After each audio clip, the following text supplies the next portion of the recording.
来的忧伤，蔷薇的芬芳，泪落两行。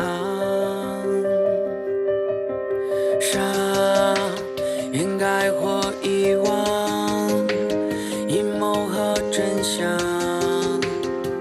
谁来担当？剑缠绕在心上，挥不尽荣光，如泣如偿。叹命运太跌宕，怨气太痴狂，像梦一场。这恩怨难断，岁月总难当，豪情壮志与天地共享。无畏无惧，携手闯，飙到地老天荒。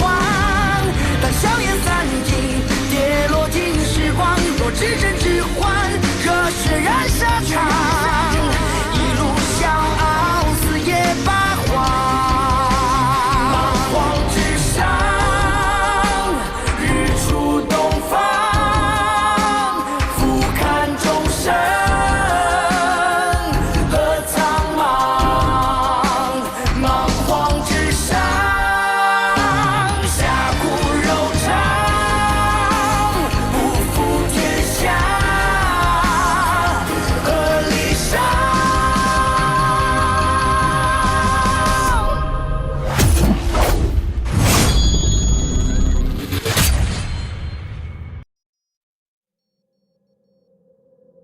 23年前，我赶到凤族时晚了一步，惨祸一生，在遍地尸骸中，我便发现了你，并把你抚养至今。师尊可知道是谁屠灭的凤族？千年之前三界大战之时，神王被封印，你们凤族和尉迟族被女娲娘娘选为看守封印之人。我想，灭掉两大家族的是神王所为吧？可是，神王的封印如今并没有开封啊！唉，封印哪是那么容易被解开的呀？除了你们两大家族之外，还需要好几件法宝凑齐才能顺利开封。你们两大家族是最基本的，不过自打两大家族被屠灭之后，封印便摇摇欲坠了。神王尚在封印中，那又是谁灭了我的族人？我去得太晚了，况且时隔23年，已无法查出真相。不，发生过的事情就一定会留下痕迹。我一定要找出真凶，为我的族人报仇。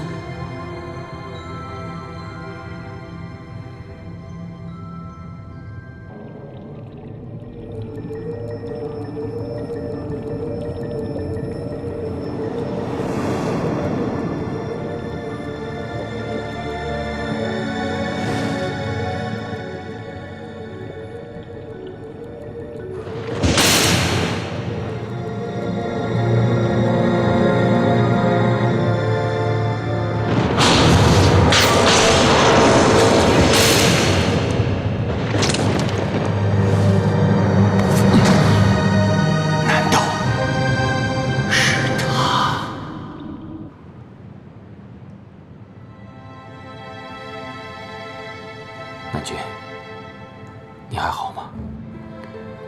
这1000年，我每天无时无刻不在想着你。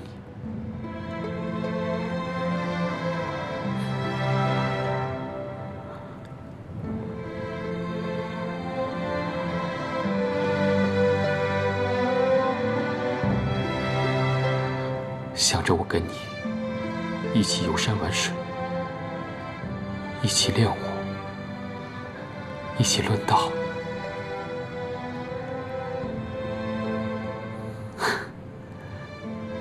每一个我们相依相偎的时刻，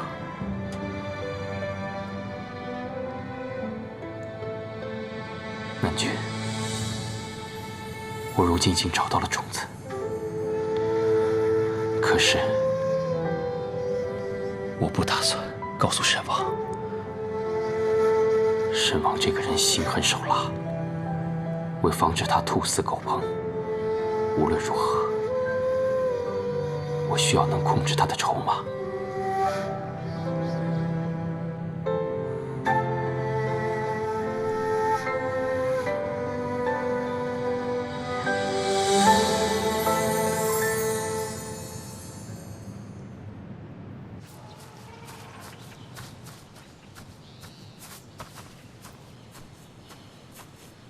拿来了。哎，放这儿吧。啊。子舒啊，你再去找点吃的过来。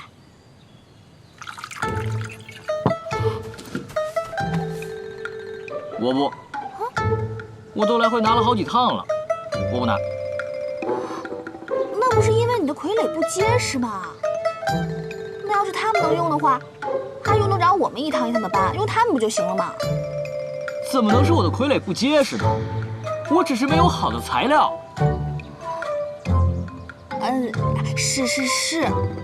是材料不好，不是你能力不行。那你现在可以去找点吃的了吗？一会儿纪宁和于薇姐就回来了。本身就是，我的傀儡最厉害了。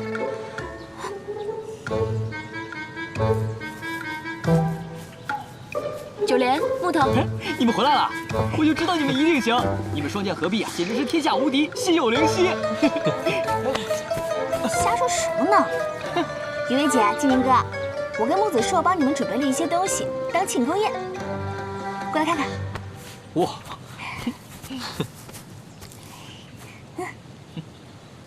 纪宁哥，我九莲向来快人快语，从不遮掩，所以你听好了。啊。我喜欢你。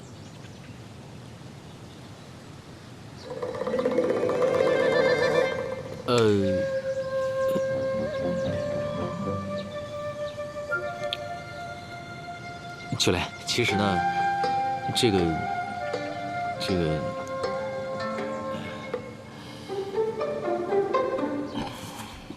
莲，难道你不喜欢我吗？对不起啊。没关系，我想说，你现在不喜欢我也可以，但是你不能阻止我喜欢你，所以，我还是会继续喜欢你的。我相信终有一天，你也会喜欢我的。不是。来，喝酒。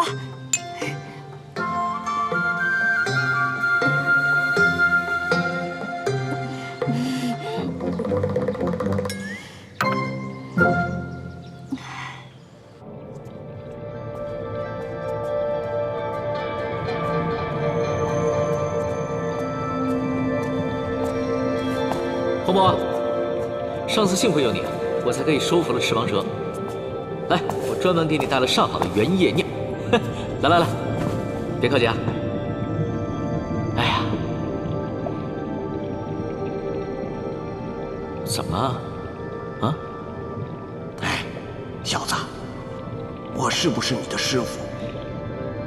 你何止是我师傅，简直是我的救命恩人。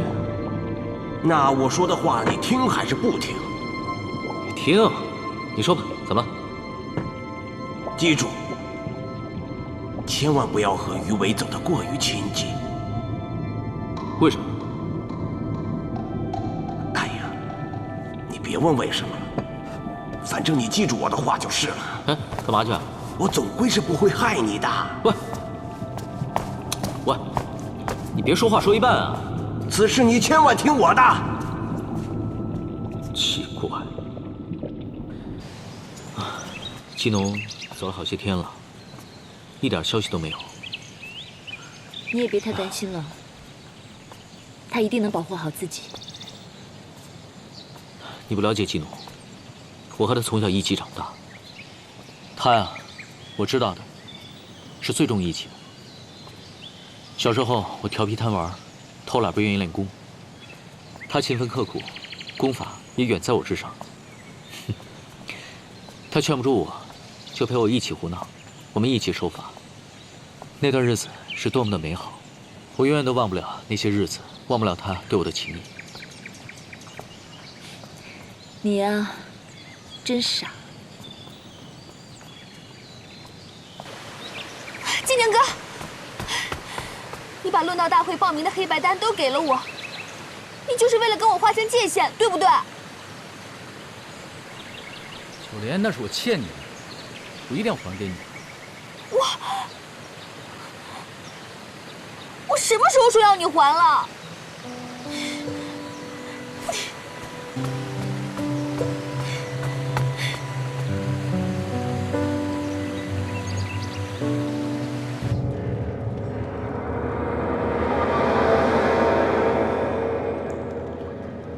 不知道神王召见，所谓何事？种子找到了没？暂时没有音信。我已经感觉到它的存在。种子的力量，对，对手之间是有感应的。它的力量越来越强，而封印的力量也越来越弱。看来，我不日就会重回三千，统治天下。那神王，关于南军一事，东七，你大可放心，我既然答应你，就一定言出必行。不过，我交予你的事情，你若办不好，那就别怪我言而无信，翻脸无情了。是。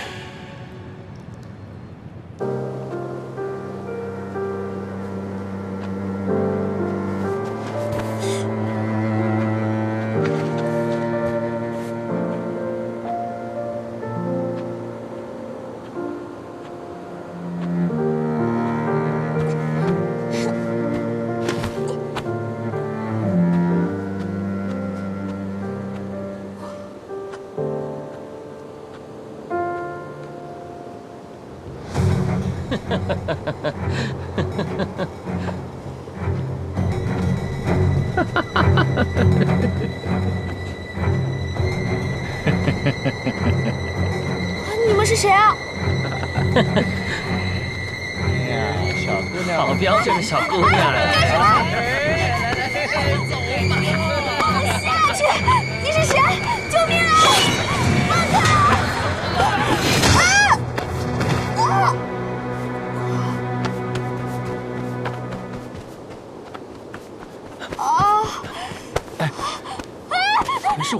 是我。九莲，你不是应该在黑白学功的吗？你跑来这个地方干嘛？很危险的。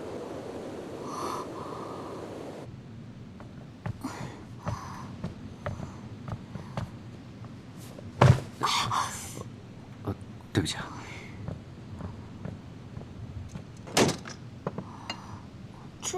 这是什么地方啊？天宝山论道馆。天宝山论道馆。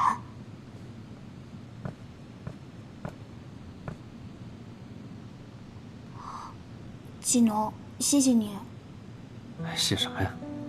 哎，九莲，你是不是又耍脾气，从学宫里面跑出来了？你说这外面多危险，你又没有什么法力，就不要在外面乱跑了。外面很多坏人，你不知道吗？其实你就是在批评我幼稚，不可理喻。不，你呢没有不可理喻，幼稚呢有一点，主要是娇生惯养。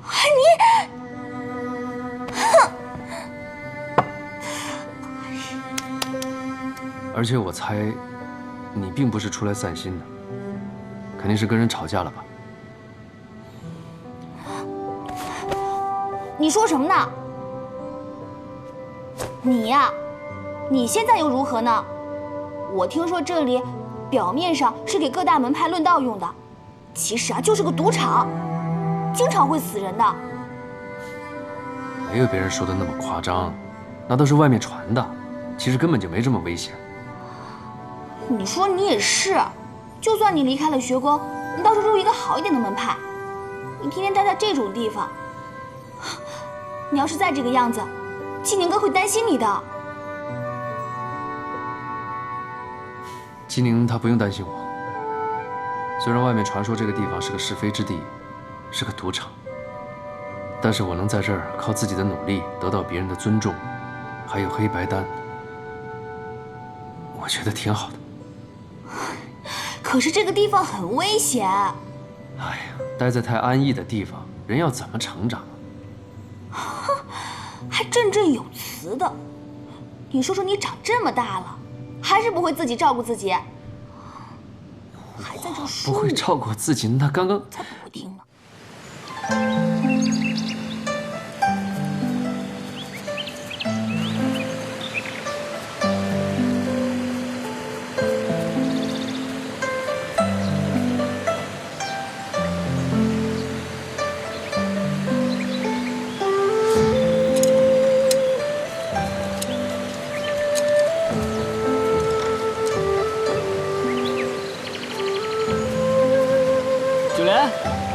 你可算回来了！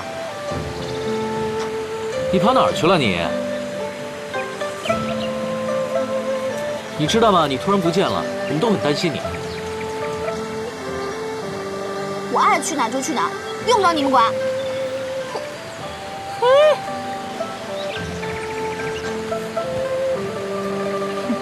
白替他担心了。哼，白景宁哥。那咱们怎么办呀？都练这么久了，怎么还赶不上其他人呢？我也觉得很奇怪。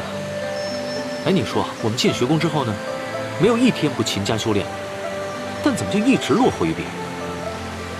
别的弟子我不知道，就那个尹血温间我是清楚得很。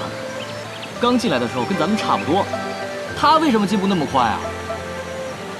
所以这个问题我们得好好研究一下，要不然这样下去，我们跟其他弟子的差距就越来越大了。对啊，那能怎么办啊？哎呀，子硕，听说你的傀儡术突飞猛进呐！不过东林的傀儡术攻击性也很强，你确定要跟他一战？师尊，我确定，弟子有信心。好，那你们两个就切磋切磋吧。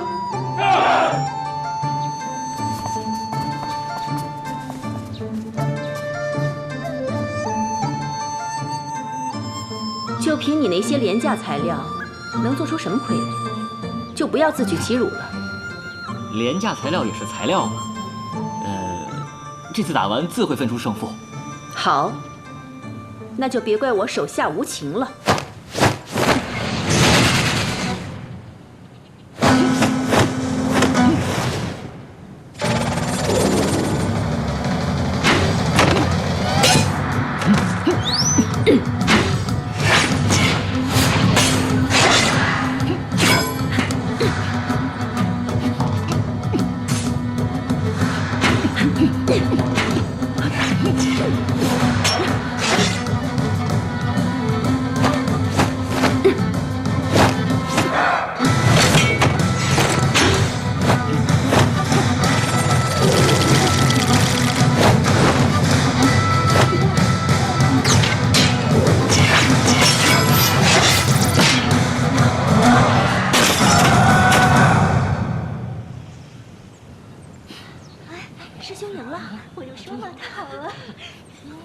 承让了。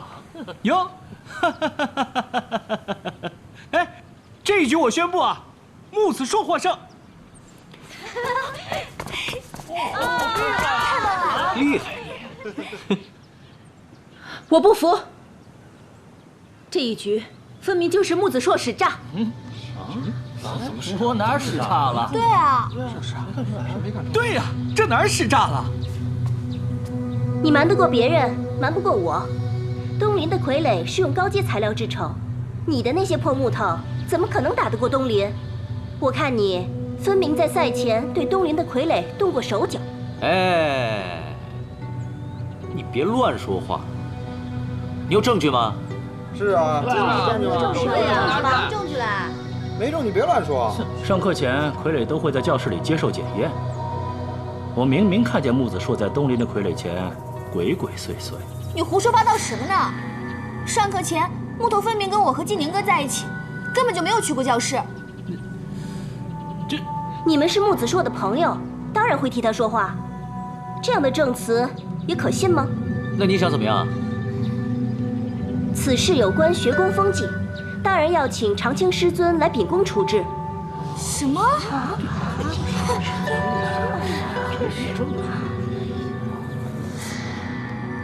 到底出了什么事？不知门主是否还记得，20年前您下令让我去取2大氏族秘籍之时，如今竟又有了新的动向。什么动向？当年我在尉迟氏取风翼遁法之时，有一个身怀6甲的女子趁乱逃跑了，我怀疑就是她拿着那本秘籍。最近龙子道与纪氏部落又大战了一场，据他所说，那个纪氏部落的族长纪以川的夫人与此女子极其相似，而且他们育有一子，算一算时间，刚好对得上。你是说纪氏族长的夫人就是尉迟氏的余孽？如果这么看来，应该是如此。那看来风翼遁法尚存世间，你们2人给我速速前往，这一次一定要给我找到。是。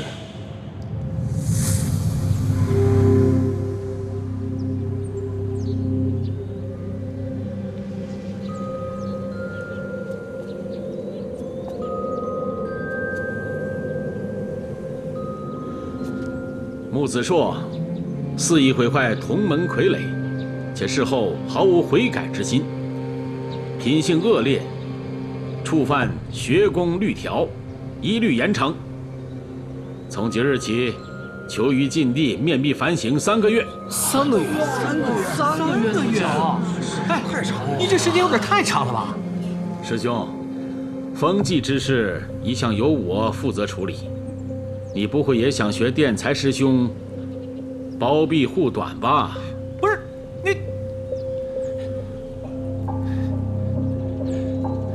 好，你处理，我走。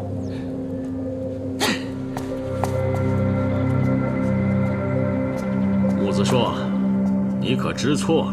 弟子无错，如何知错？顶撞师长罪加一等，面壁反省6个月。啊！我没做错，你干嘛要罚我呀？这不公平。对啊。哼，公不公平，自有我这个长士亲自决断。不过木子硕，我还可以再给你一次机会。若你还不准备承认，那就面壁反省1整年。啊！1整年。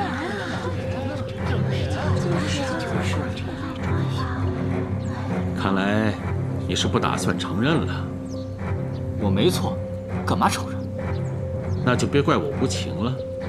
来人，在，把木子硕押去禁地，面壁反省。是，师尊。等等，这里没你说话的份儿。师尊，就算木子硕真的毁坏了东林的傀儡，但是我相信啊，一定有其他的方法可以解决的嘛。哦，你有什么想法？那东林的傀儡已经毁坏了，无法修复，但是我们可以按照傀儡的价值，如数赔偿。赔偿？哼，说得轻巧。东林这傀儡可是用天宝山出售的最新材料制成，算下来，价值1万黑白丹。1万？哇！1万黑白丹，分明是敲诈。就是。反正你若是赔不起的话，就要在禁地面壁反省1年。木子硕，你要选哪一样呢？别说了，我赔不起。既然如此，那就只好区1万黑白丹。没问题。金宁哥，我们哪有那么多啊？啊，师尊，这1万黑白丹呢，我们一定会赔偿的。只不过呢，要我们当场把那么巨额的数目拿出来，实在是有点难度。纪宁，你又想怎么样？3天，3天之内，我们一定会把1万黑白丹交出。如果交不出来，随你处置。好，纪宁，既然你都这么说了，我就代表学宫给你们一次机会。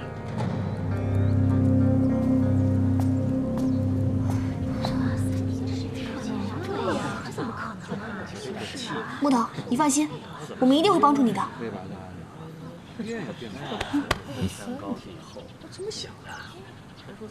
1万黑白丹，可不是一个小数目啊！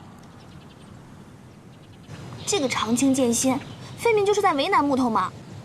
要不然，我们去找殿裁师尊，向他说明情况。哎呀，就连你这样，岂不是为难殿裁师尊吗？你想想，如果长青剑仙是有心要对付木头的，那我们找谁去也是没有用的。哎呀，若想制成完美的傀儡，必须拥有昂贵的高阶材料加法宝。虽然现在我还没有这个能力，但父亲说过，只要为了梦想坚持下去，就一定会实现的。说得好。哎，木头，以后如果有机会啊，我一定会亲自去拜访你父亲的。金宁哥，我父亲在去年就去世了。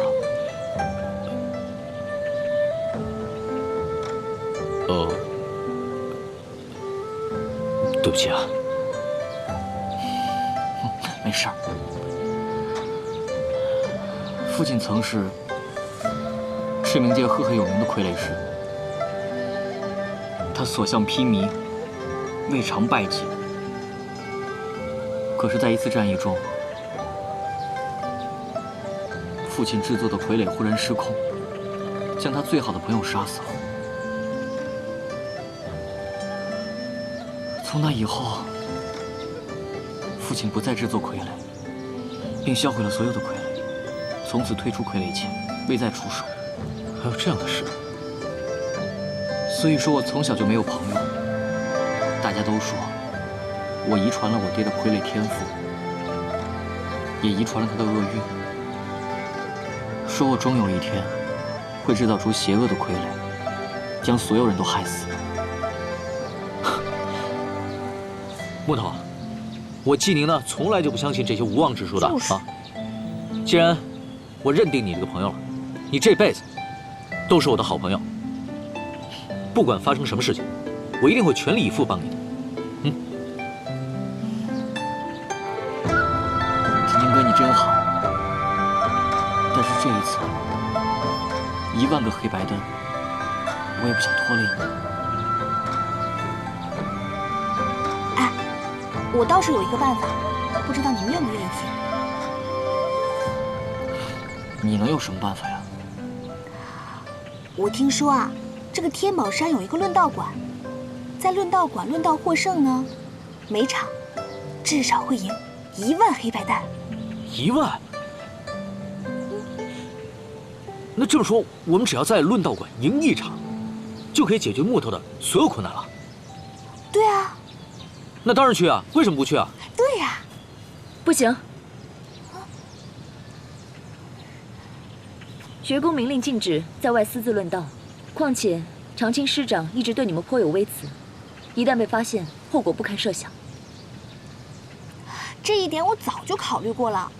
我想，如果我们每一个人都注意一些，化名参加，论道时戴上面具，那谁又能知道我们是黑白学宫的弟子啊？哎。这种论道馆本来就是赌场，要是出什么事，那该怎么办呢？其实也没那么危险了，哎呀，反正就没有那么危险了。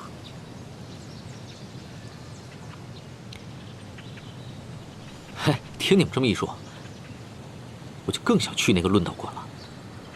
在那里，应该都是高手过招，一定是个很好的学习机会。季宁，我知道你一心想成为强者，但是这么做是违反学宫禁令的。那怎么办啊？啊，就靠每天去打扫大殿，啊，然后再整理一下那个典籍，那什么时候才能凑够那1万个黑白单啊？于薇姐，非常时期非常做法，只要我们大家都守口如瓶，我觉得这件事也不是不可以啊。嗯。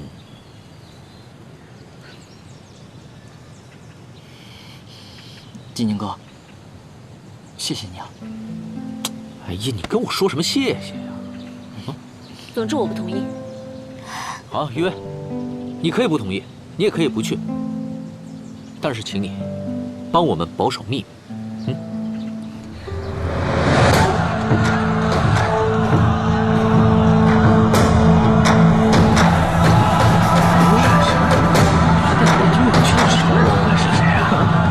在下赤冥界域明龙，特来向各位请教。这是谁啊？你说这人能赢吗？真是，我们人接你这不是啊？要不带什么名誉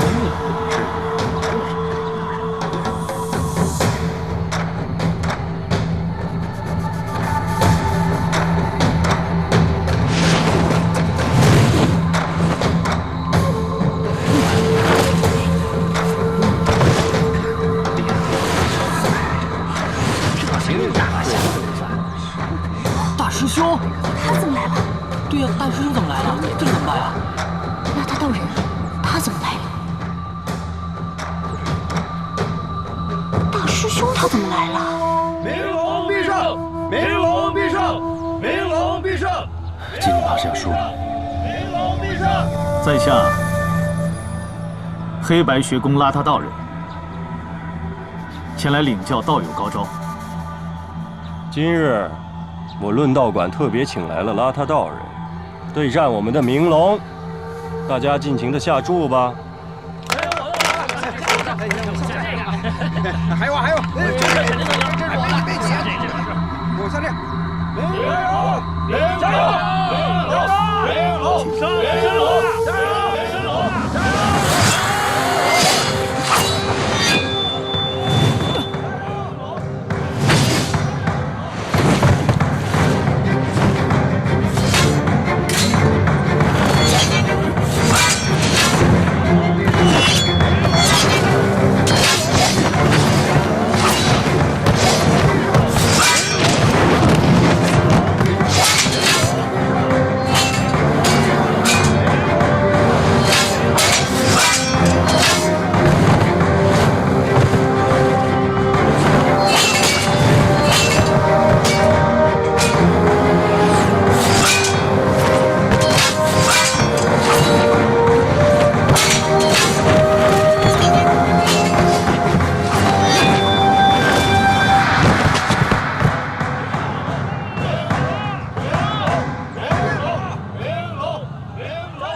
头上怎么停了？接着打呀，下呀！继续。你也出自于季氏，想必认识季宁。什么？哦，我背井离乡多年，早已忘记了季氏族长是谁，又何谈什么少主？哎呀，被大师兄发现了。打架的还是来斗嘴的？快点！明龙果然身手不凡，在下认输，告辞。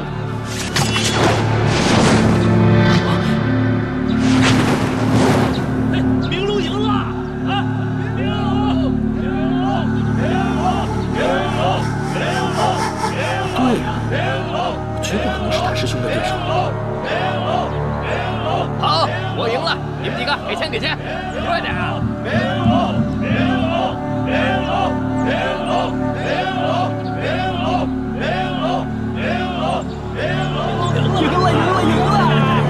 我下你赢了！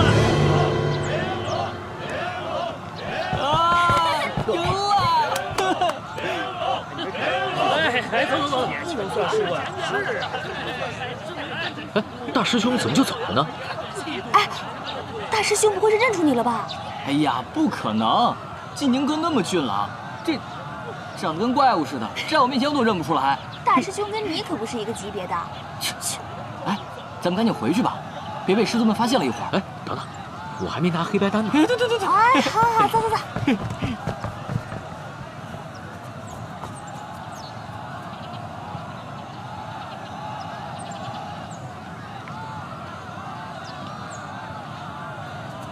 季兄啊，如果没有猜错的话，刚刚那位自称明龙的人，应该就是你们黑白学宫炙手可热的季宁吧？不过依我看，他的功法完全在你之下。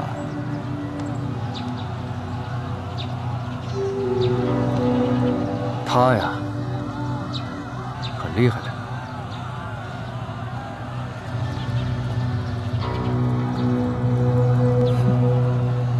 看来你这番话对他起作用了，他已经决定留下来了。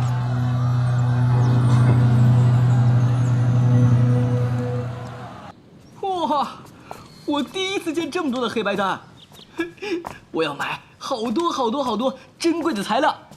木头，这些可是季宁哥好不容易赚回来的，你要是买好多珍贵的材料，那得花多少啊？来，拿了，去买最好的傀儡材料，做出全世界最好的傀儡。啊，放心吧，我才不会乱花呢。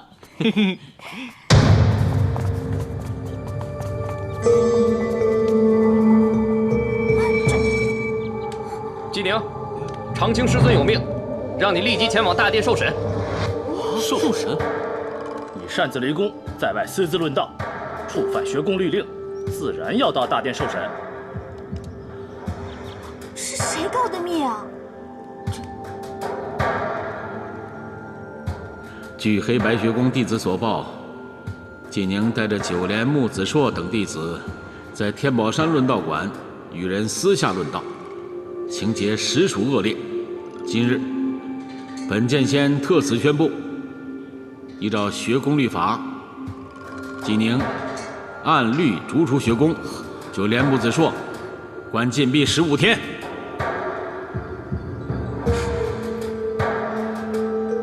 师尊，请息怒，此事因我而起，我求您不要开除季宁，让我走吧。师尊，去天宝山论道是我的主意，一切皆因我而起，您还是先处罚我吧。师尊，这件事情是我一个人的错，去论道的人是我，请您发落。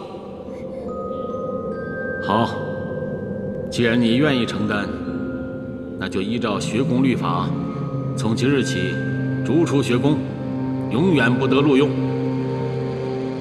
等等，师尊，季宁私自外出论道确实不对，但是您这样不分青红皂白就将他逐出学宫，未免太过草率了吧？黑白学宫有规矩，私自在外论道可逐出学宫，犯罪受罚，天经地义。不管什么原因，反正错了就是错了。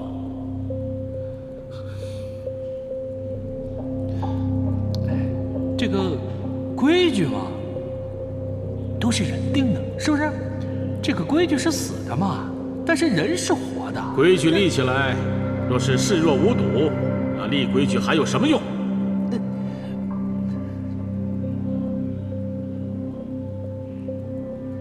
师尊，此事是我一人之错，我甘愿认罚，与九莲和木子硕一点关系都没有。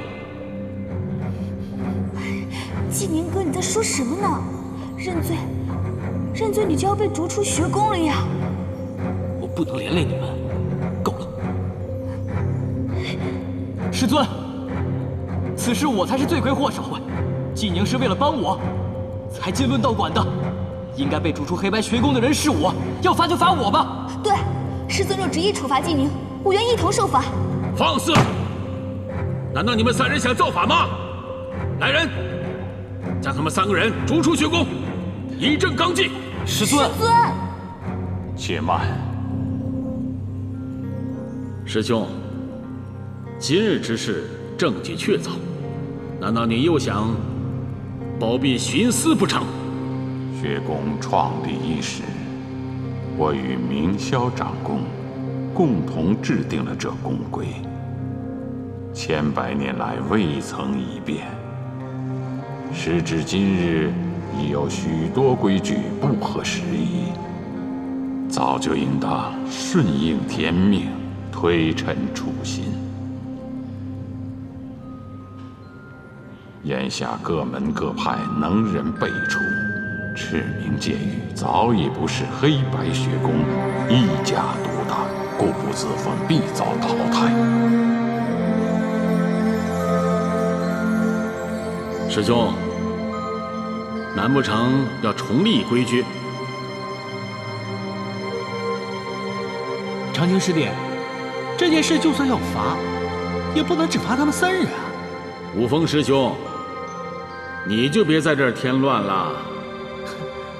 我这哪叫添乱呢？我跟你讲啊，你看，纪宁擅自离宫，那巡逻的弟子没有发现他，该不该罚？纪宁缺课，与他同时上课的弟子知道情况没有及时回报，该不该罚？拉他道人作为大师兄，管理不当，该不该罚？非但如此啊，我们几个师尊没有考虑到黑白丹的合理分配问题，让学生在外伤害身体，私自比武来获得啊，那我们师尊是不是更该罚了？照你这么说，学宫上上下下大大小小，那岂不是都得罚一遍？强词夺理。哼！若严格按照学宫律令执行，就当如此。长青师弟，这样处置你可满意啊？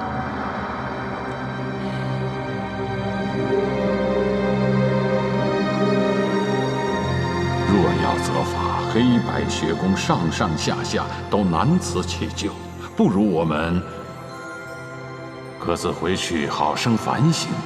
长青师弟，你意下如何？多谢师尊，多谢师尊，多谢师尊。哎，这怎么行呢？是啊，这样不是又把他们放回去了吗？可不是吗？慢着，天才师兄，之前你故意包庇纪宁，已经触犯了学宫律法。此事就不用劳您费心了。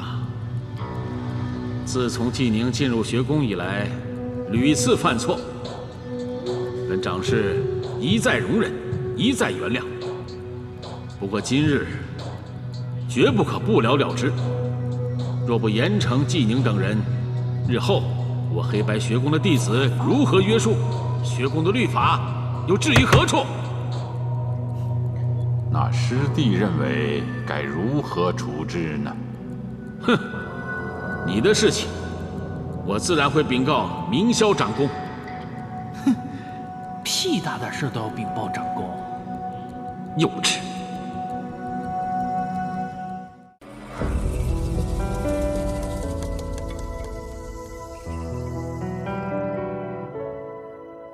我的心里住着一座城，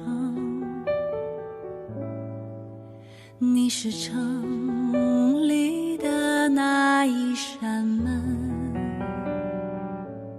我们牵着脚注定的绳，穿过一眼又一瞬红尘，手上握着万千山河，也不及你一抹红唇。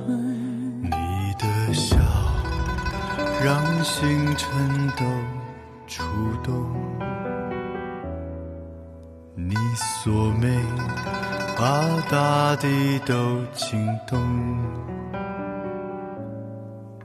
我不想做什么英雄，只愿把魂绕在你手指中。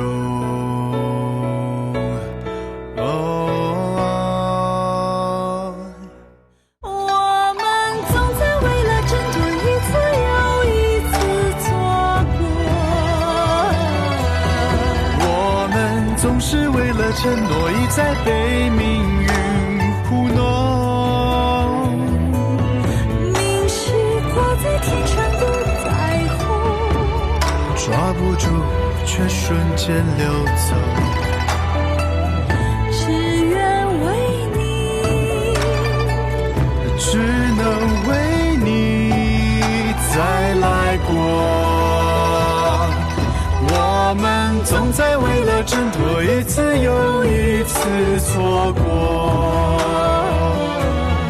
我们总是为了承诺一再被命运糊弄。明是挂在天上的彩虹，抓不住却瞬间流走。只愿为你，只能为你再来过。